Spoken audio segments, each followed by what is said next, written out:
Hello everyone and welcome back to Lucky Loaders 15, where I'll be giving you 5 tips for tomorrow's racing. Now before we get into them, I quickly just want to apologise for not making a video for today's racing. Unfortunately, I just didn't have time to record a video, so apologies for that. But I did put it up on my Twitter feed where my handle is at LuckyLoader15. That's the place to follow me on social media for updates. So yeah, if you haven't done so already, make sure you follow me over there. I'll leave a link to my Twitter handle in the description box below. But that's why I couldn't record a video last night. Also as well, I'll just quickly reflect on our latest tip, which ran for us on Tuesday. In the end, you have to say it was fairly disappointing there with my only selection at Sedgefield. That was no quarter asked. I just don't think he handled the track, to be honest with you.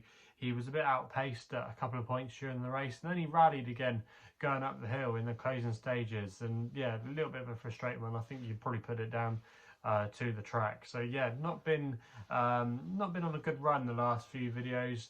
Obviously we've had a pretty good month on the whole if we go back to some of our earlier form, but the last week or so we have dried up a little bit, so hopefully we can be back amongst the winners for you tomorrow. And like I said at the top of the video, I fancy quite a few tomorrow, so yeah, hopefully we can have some winners. So let's get into it then. We're going to be going across the RSC for the first selection of the day, where we are going to be going with my next best, which runs in the 12:35 at Thurles.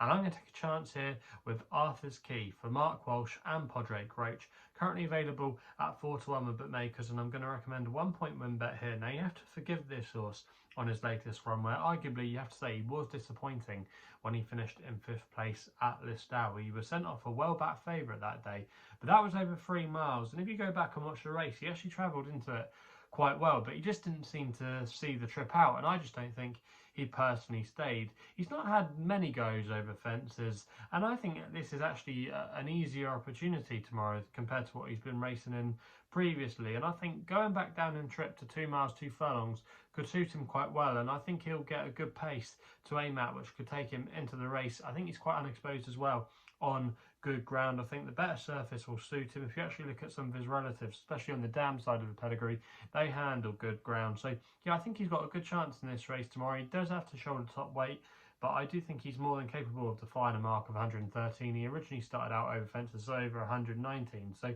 the handicapper has given him a chance. And yeah, I just think it was interesting that he was sent off favourite last time. They were obviously expecting a big run, but I think maybe, like I say, he just didn't quite see the trip out.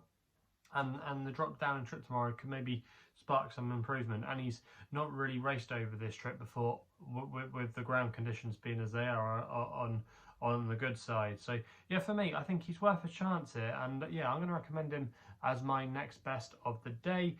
We then head to Taunton for an extra tip in the 12:55 to a novice hurdle. Don't normally recommend too many tips for novice hurdles, but I thought Earth Company here stood out for Sean Houlihan, claiming free. He's riding for Philip Hobbs, currently available at 9-4 at the time recording. Was a little bit bigger earlier today, but this one has already been well supported. But I thought Earth Company was an interesting horse and could have a little bit more improvement to come. And I thought ran okay when he finished third on his hurdle debut at Wincanton. He finished third behind 2 Paul Nicholls horses, including Napper's Hill, who I know they expect big things from. I think he was a winner of a graded or a listed bumper, if memory serves me correct. So yeah, he did run well there, and he was running against another horse called Gala de Courton, who's going to be reopposing again. That horse had a fitness edge on that occasion, and I just think Earth Company now having his second run after a wind-up might be a little bit more forward. I think also as well the favourite JJ Riley, I think you can really take him on, and he's a little bit too short in the betting. We're going to be getting quite a bit of weight from him with our selection, because he has to carry the penalty for his recent success at Kempton. He made all that day, getting an easy lead from the front, and the favourite Midnight's Legacy, you have to say, was very disappointing. He didn't jump at all well, and I just think this is a little bit more of a deeper race, and there's some worthy opponents here, and Earth Company could be that one. Phil Hobbs' team are going okay as well, and I just thought there was a lot to like about this horse's chances tomorrow, and I'd be disappointed if he couldn't go close, and I think the ground will be in his favour as well, so that's why he's going to be my tip in that race. We then go to my nap of the day, which then runs in the 1:25 at Taunton with a horse called Nelson's Road. for Harry Kimber and Colin Tizard. Harry's claiming 7 here, currently available at 15 to 8, and I'm going to recommend a 1-point win bet. Now this horse, Nelson's Road, was last seen finishing in that race I just was talking about, Wincanton, behind the likes of Gala de Courton and Earth Company.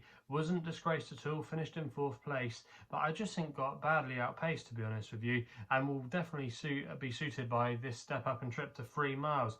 Ran in some point to points over 3 miles and shaped with some promise, and I think under these ground conditions and this trip, he could be a force to be reckoned with. He's going to be probably up there in the vanguard tomorrow, trying to make the run-in, and he just might be able to set a good pace here. And I just think what he's got to take on, really, there's not really too much strength and depth in this race. I think the Paul Nicholls horse, I would want to be against him.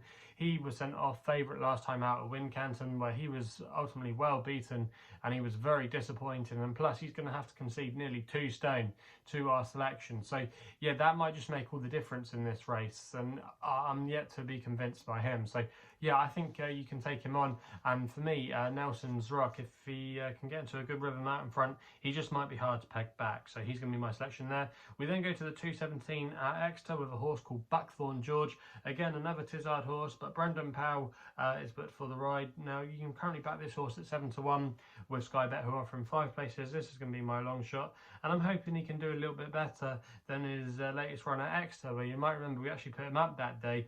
I think the first few fences he jumped perfectly fine on the whole, but then he just made a mistake. It wasn't a bad mistake, he was just a little bit unlucky, and I think he's definitely going to make a better chaser. If you look at plenty of his relatives, they all did better over fences, and he's shaped like one too. So for me, I think he'll put behind that disappointing run at Exeter, and he could have a little bit more to offer. He's dropping back down in trip to 2.5 miles, which is a trip he's won out before. And I think off a mark of 121, that's fairly workable. He won over hurdles off a slightly higher mark. So I think he definitely has a little bit more scope to offer. He's pretty versatile ground-wise as well. And I think he'll be probably suited by the course at Lingfield as well. You know, it's not every horse's cup of tea, but I think he will be suited by that track. You know, it's quite a stiff galloping track, and I think he'll be suited by that. And yeah, I think he's got solid credentials, and it's arguably a weaker race compared to what he was running in at Exeter. So for me, I think with the Tizard team going great guns at the moment, I'll be disappointed at least if he couldn't finish in the first 5. We then go to Wolverhampton for an extra tip in 4:35 with a horse called On a Session for Connor Beasley and David Barron, currently available at 6 to 1 with William Hill at the time recording. Going to recommend a 0.5 each way selection for this one.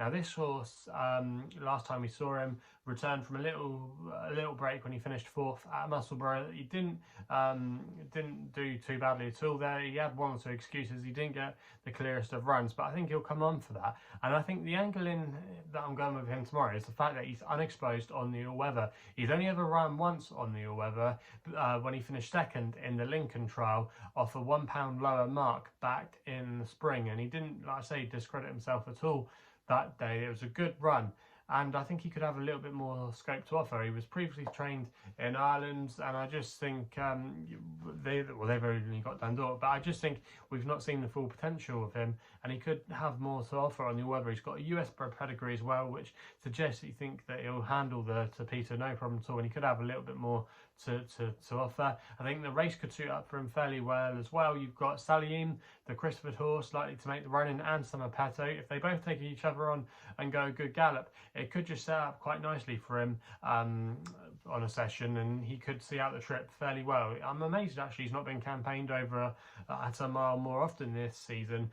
He's only been campaigned twice, and arguably they were some of his best runs, more notably over the last few months. He's been campaigned over 7 furlongs, so I think it's worth going back up in trip. I think the all-weather's a good move. He's down to a good mark. He's been running fairly consistency in some decent races, and I think the other 2 at the top of the betting, I've got some serious question marks to answer for me in what I think arguably is a little bit of a deeper race. So for me, he's going to be my extra selection, and fingers crossed On a Session can give us a good show.